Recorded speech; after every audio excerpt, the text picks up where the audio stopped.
ایک بزرگ تھے، ان پر اللہ تعالیٰ کی نعمتیں تھیں تو وہ بہت ڈرتے تھے اپنے دل میں کہ ایسا تو نہیں کہ میرے عملوں کا اجر دنیا میں ہی دے دیا جائے اور آخرت میں پہنچوں تو کہہ دیا جائے کہ اذہبتم طیباتکم فی حیاتکم الدنیا واستمتعتم بہا۔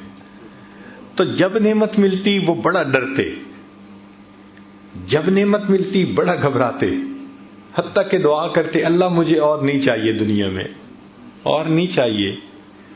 کئی مرتبہ دعا مانگی لیکن جتنا دعا مانگتے اتنا زیادہ ملتا، اتنا زیادہ ملتا۔ تو ایک مرتبہ یہ کہنے لگے اللہ جب میں آپ سے عرض کرتا ہوں کہ مجھے اور نہیں چاہیے، آپ مجھے کیوں نعمتوں سے نوازتے ہیں؟ تو دل میں الہام ہوا میرے بندے جب تک تو نعمت کا شکر ادا کرنے سے باز نہیں آئے گا ہم تمہیں اپنی نعمتوں کے نوازنے سے باز نہیں آئیں گے۔ تو نعمتوں کا شکر ادا کرتا رہتے ہیں، ہم دیتے رہتے ہیں، تو رکے گا تو ہم رکیں گے نا۔ سبحان اللہ۔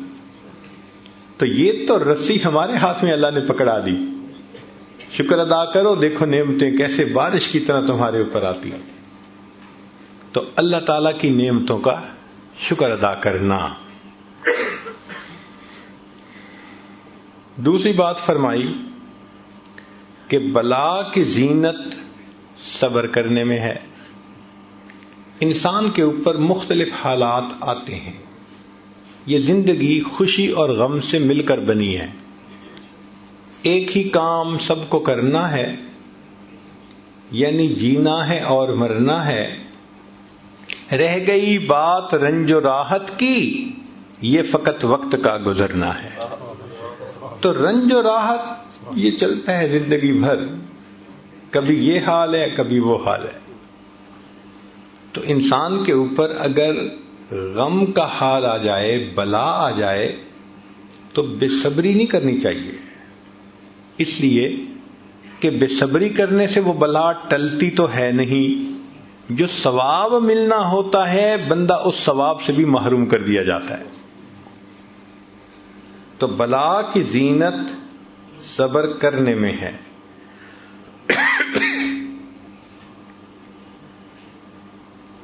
صحابہ رضوان عنہم ایک فقرہ اکثر آپس میں ایک دوسرے کو کہا کرتے تھے، یہ بہت کامنلی یوزڈ سینٹینس تھا۔ فرماتے تھے استقبال المصائب بالتجمل، کہ اگر مصیبتیں آئیں تو اچھے انداز سے ان کا استقبال کرو، جیسے مہمان کا استقبال کرتے ہو نا۔ اللہ اگر ایسے حالات بھیجے تو ان حالات کا بھی خوشی سے استقبال کرو۔ استقبال المصائب بالتجمل ومواجہۃ النعم بالتذلل۔ اور اللہ تعالیٰ اگر نعمتوں سے نوازے تو عاجزی سے ان نعمتوں کا استقبال کر۔ استقبال المصائب بالتجمل ومواجہۃ النعم بالتذلل۔ جب اللہ نعمتیں عطا کرے تو عاجزی اختیار کریں، اللہ بلا بھیجے تو اس کے اوپر اچھے انداز سے اس کا استقبال کریں۔ کیوں کہ یہ مصیبتیں آتی ہیں بسا اوقات ہمارے لیے فائدے مند بن کر۔ وہ کیسے؟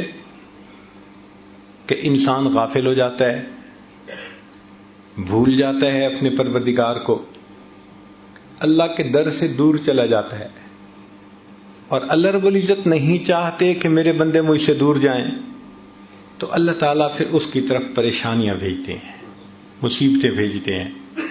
جب پریشانی آتی ہے، مصیبت آتی ہے تو خدا یاد آتا ہے، پھر خدا کے گھر آتے ہیں۔ کاروبار میں اونچ نیچ ہو جائے، جو 5 نمازیں بھی نہیں پڑھتا تھا وہ اب بیٹھا ہوا تہجد بھی پڑھ رہا ہے، وہ اب تسبیح بھی کر رہا ہے، اور جی کاروبار میں کچھ پرابلم ہو گیا۔ تو مصیبتوں اور پریشانیوں میں آ کے انسان اللہ کی طرف رجوع کرتا ہے، تو اللہ تعالیٰ بس اوقات پریشانیاں بھیجتے ہیں بندے کو اپنے در کی طرف متوجہ کرنے کے لیے۔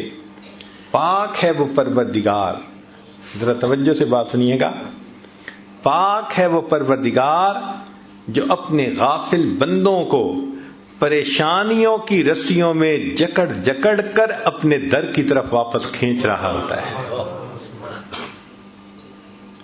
یاد رکھیں، خوشیاں سلاتی ہیں اور غم جگاتے ہیں۔ خوشیاں سلاتی ہیں اور اگر یہ غم نہ ہوتے، پتہ نہیں ہم کس حال میں ہوتے۔ تو اللہ تعالیٰ یہ حالات چھوٹے موٹے بھیجتے رہتے ہیں کہ بندے ذرا متوجہ رہیں، غفلت میں نہ جانے پائیں۔ اس لیے اللہ والوں کا یہ دستور ہے کہ غم کے حال میں وہ زیادہ خوش ہوتے ہیں، نعمت کے حال میں ڈرتے گھبراتے ہیں۔ غم میں زیادہ خوش ہوتے ہیں۔ اس لیے کسی نے عجیب بات کہی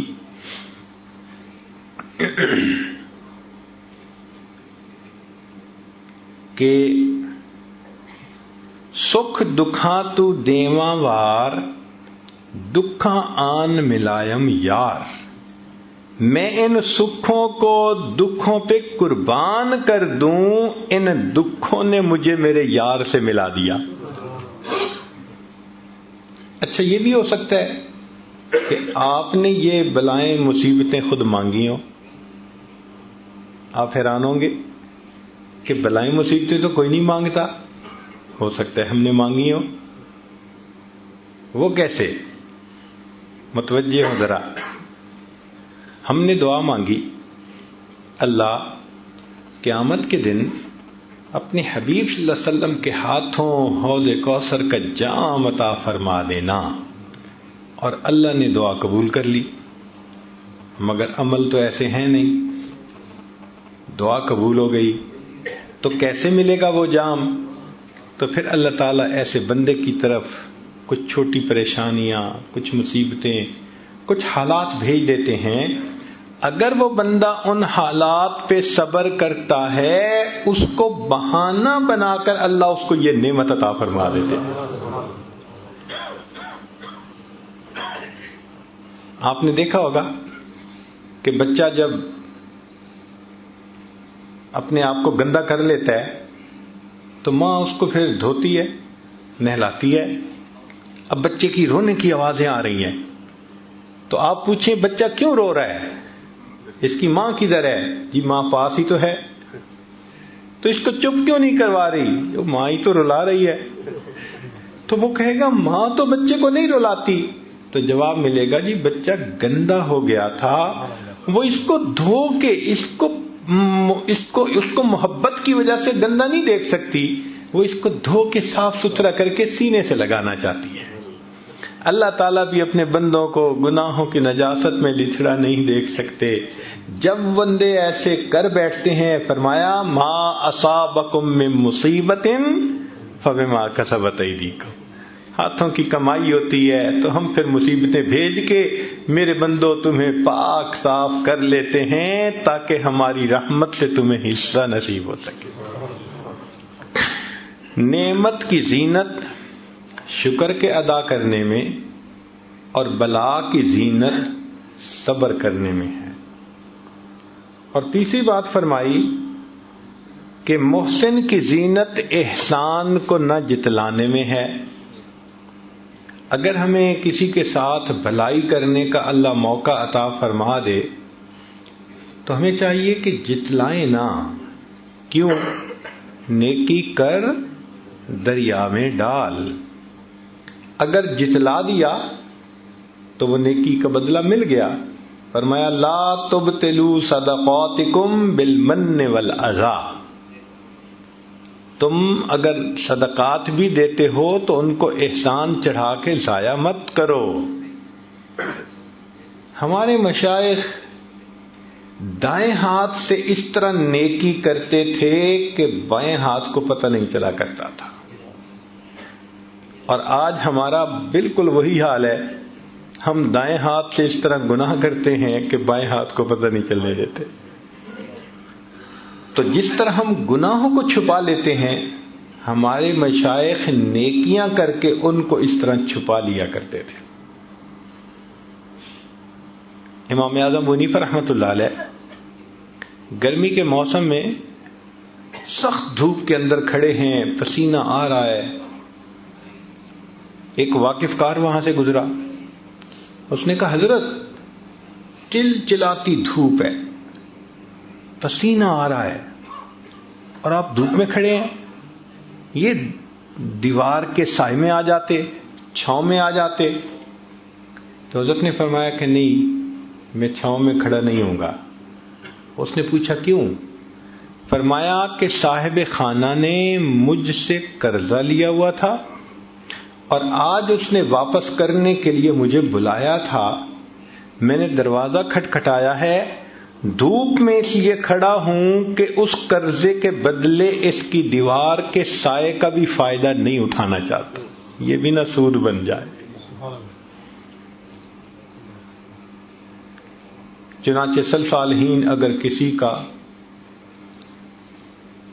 بھلا کرنا چاہتے تھے، خدمت کرنا چاہتے تھے، تو رات کو ان کے دروازے کھول کے جو سامان ہوتا تھا ان کے گھر کے اندر ڈال کے اور اوپر پیغام دے دیتے تھے کہ یہ تمہارے لیے فلاں ہے. اور اس لیے ایسا کرتے تھے کہ یہ بھی پتہ نہ چلے کہ ہمارے ساتھ یہ بھلا کس بندے نے کیا ہے. چنانچہ سیدنا صدیق اکبر عنہ کا زمانہ خلافت ہے. عجیب واقعہ ہے. عمر عنہ ملنے کے لیے آئے تو دیکھا کہ وہاں پر ایک کاغذ پڑا ہوا ہے، جو بھی چمڑے کی کوئی چیز تھی، اور اس پر لوگوں کے نام لکھے ہوئے ہیں جو سینئر سٹیزن تھے، زیادہ بوڑھے تھے یا معذور لوگ تھے، ہینڈی کیپ تھے، اور ان کو خدمت کی ضرورت تھی. اور جس نے ان کی خدمت ذمے لی ان کا بھی نام آگے لکھا ہوا تھا. اس کی خدمت اس نے ذمے لے لی، اس کی اس نے لے لی، اس کی اس نے. ایک جگہ ایک بڑھیا کا نام لکھا ہوا تھا، آگے جگہ خالی تھی. تو عمر لانو نے اس بڑھیا کا نام بھی نوٹ کر لیا اور اس کا گلی، مکان، ایڈریس بھی نوٹ کر لیا اور کہا کہ بھائی اس کی خدمت میں کروں گا. اب بوڑھی عورت کی کیا خدمت کرنی ہوتی تھی کہ اس کے گھر میں جاتے تھے، جھاڑو دے دیتے تھے، برتن دھو دیتے تھے، باہر سے پانی بھر کے اس کو گھر میں پہنچا دیتے تھے. ان کاموں کے ہونے سے اس بڑھیا کو آسانی ہو جاتی تھی، وہ پردے میں رہ کے زندگی گزارے. عمر لانو نے فجر کی نماز پڑھی، بڑھیا کا دروازہ کھٹکھٹایا، پوچھا کون؟ اماں میں خدمت کے لیے حاضر ہوا ہوں. اس نے بھائی خدمت کرنے والا تو کوئی آیا تھا، وہ خدمت کر کے چلا گیا. اچھا ٹھیک ہے. اگلے دن فجر کی بجائے تہجد پڑھ کے آئے، دروازہ کھٹکھٹایا.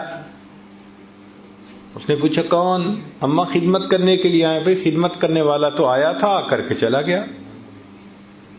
اماں وہ کون تھا؟ نہ میں نے کبھی نام پوچھا، نہ اس نے کبھی نام بتایا. اماں اس کا قد کاٹ کیسا تھا، شکل کیسی تھی؟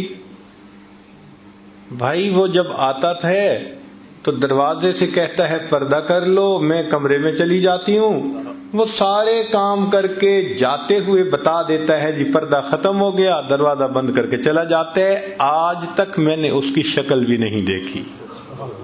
عمر لانو بڑے حیران ہوئے، یہ کون جواں مرد ہے، خدمت بھی کرتا ہے تو ایسے کہ پتہ بھی نہیں چلنے دیتا، اور تہجد کے وقت خدمت ہو چکی. وہ بھی عمر بن الخطاب تھے. اب اگلے دن عشاء کی نماز پڑھ کے وہ آئے اور بڑھیا کے گھر کے قریب کسی جگہ اوٹ میں بیٹھ گئے کہ میں دیکھتا ہوں کون آتا ہے.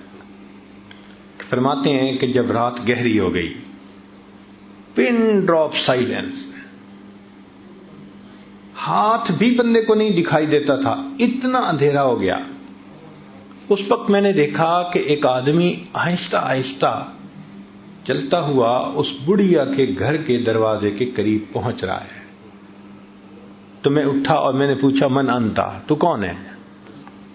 تو جواب میں امیر المومنین سیدنا صدیق اکبر لانو کی آواز آئی، میں ابو بکر ہوں. میں نے کہا امیر المومنین؟ رات میں اس اندھیرے میں اس بڑھیا کی خدمت کرنے کے لیے آپ کہتے ہیں کہ میں نے جب نوٹ کیا تو ان کے پاؤں میں جوتے نہیں تھے، ننگے پاؤں تھے.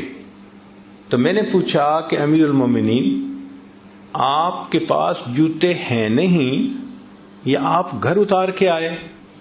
تو ابوبکر صدیق نے جواب دیا کہ عمر، رات کا وقت ہے، لوگ سوئے ہوئے ہیں، میں نے اپنے جوتوں کو گھر اتار دیا کہ میرے چلنے کی آہٹ سے، جوتوں کی آہٹ سے کسی نیند والے بندے کی نیند میں خلل بھی نہ آئے. احسان کرتے تھے اس طرح کہ دوسرے کو پتہ نہیں چلنے دیتے تھے. بعد کے بزرگوں میں سے ایک بزرگ کا واقعہ سن لیجئے. عبداللہ ابن مبارک رحمۃ اللہ علیہ مشہور محدثین میں سے ہیں. اسماء الرجال کی کتب میں ان کو امیر المؤمنین فی الحدیث کے الفاظ بھی کہے گئے ہیں، اور یہ امام اعظم ابو حنیفہ رحمۃ اللہ علیہ کے خاص شاگردوں میں سے تھے. جب جاتے تھے تو امام احمد بن حنبل رحمۃ اللہ علیہ اپنی جگہ سے اٹھ کر ان کو اپنے مصلی پہ بٹھاتے تھے اور فرماتے تھے کہ مشرق اور مغرب کے عالم ہمارے پاس آ گئے. ایسی اللہ نے شان عطا کی تھی. ایک وقت میں 40,000 طلباء ان کے پاس بیٹھ کر حدیث مبارکہ پڑھا کرتے تھے. اتنے بڑے شیخ تھے. ان کا واقعہ ہے کہ جب وہ ایک شہر سے دوسرے شہر سفر کرتے تو درمیان میں ایک چھوٹا شہر تھا، وہاں رات گزارتے تھے، اور وہاں پر ایک موٹل تھا جہاں یہ کمرہ کرائے پہ لے لیتے اور رات گزار کے چلے جاتے. اس سرائے میں ایک نوجوان تھا جو کام کرتا تھا، اس کے ساتھ کچھ تعلق ہو گیا، مناسبت ہو گئی. ایک مرتبہ آئے تو پتہ چلا کہ وہ نوجوان نہیں ہے. پوچھا بھی وہ کہاں ہے؟ لوگوں نے کہا کہ حضرت اس کے اوپر تو ایک آفت آ گئی کہ اس نے کسی سے پیسے ادھار لیے تھے اور واپس کرنے کی ایک ڈیڈ لائن دی تھی، اور وہ اپنی ڈیڈ لائن پہ واپس نہیں کر سکا، اور اس بندے نے پولیس کو انفارم کر دیا تو پولیس نے اس کو پکڑ کے جیل میں بند کر دیا کہ پیسے ادا ہوں گے تو تمہیں ریلیز کریں گے. تو وہ بیچارہ تو جیل میں ہے. اب عبداللہ ابن مبارک رحمۃ اللہ یہ سن کے خاموش ہو گئے. جب صبح ہوئی تو سیدھا پولیس چیف کے پاس اس کو جا کر ملے. بھائی ایک ایسا نوجوان آپ کے حوالات میں ہے. اس نے کہا ہے. وہ کیسے چھوٹ سکتا ہے؟ اس نے کہا سو سمپل کہ جن کے پیسے ادا ہونے ہیں وہ ادا ہو جائیں تو میں اس کو چھوڑ دوں گا. اس نے کہا کوئی اور ادا کر سکتا ہے؟ اس نے کہا بھائی میری طرف سے کوئی ادا کر دے، حق والوں کو حق ملنا چاہیے، میں اس کو چھوڑ دوں گا. فرمانے لگے کہ اس کے پیسے میں ادا کرتا ہوں مگر ایک شرط کے ساتھ. اس نے کہا کون سی شرط؟ کہنے لگے کہ شرط یہ ہے کہ تم نے کسی پر میرا نام ظاہر نہیں کرنا. یہ احسان ہوتا ہے، پتہ بھی نہ چلنے دینا. چنانچہ عبداللہ ابن مبارک رحمۃ اللہ نے پیمنٹ کر دی اور چلے گئے اس شہر سے. بعد میں پولیس چیف نے اس نوجوان کو جب ریلیز کر دیا تو اس کو اتنا پتہ چلا بھائی کسی نے تمہارا قرض دے دیا ہے. کس نے دیا اس کا پتہ نہیں چلا. وہ نوجوان واپس آ گیا. اس کے بعد سال میں کئی مرتبہ آپ اسی جگہ گزرتے، قیام کرتے، وہ نوجوان آپ کو اپنا واقعہ سناتا، میں قید ہو گیا تھا، کسی نے قرضہ ادا کر دیا، پھر میں چھوٹا. حضرت خاموشی سے واقعہ سن لیتے تھے. پوری زندگی اس نوجوان کو یہ نہ بتایا کہ تمہارا قرضہ میں نے ادا کیا تھا. جب حضرت کی وفات ہوئی تو پھر پولیس چیف نے اس نوجوان کو ڈسکلوز کیا کہ تمہارا قرضہ عبداللہ ابن مبارک نے ادا کیا تھا. تو ہمارے اکابر احسان کر کے جتلاتے نہیں تھے، پتہ بھی نہیں چلنے دیتے تھے.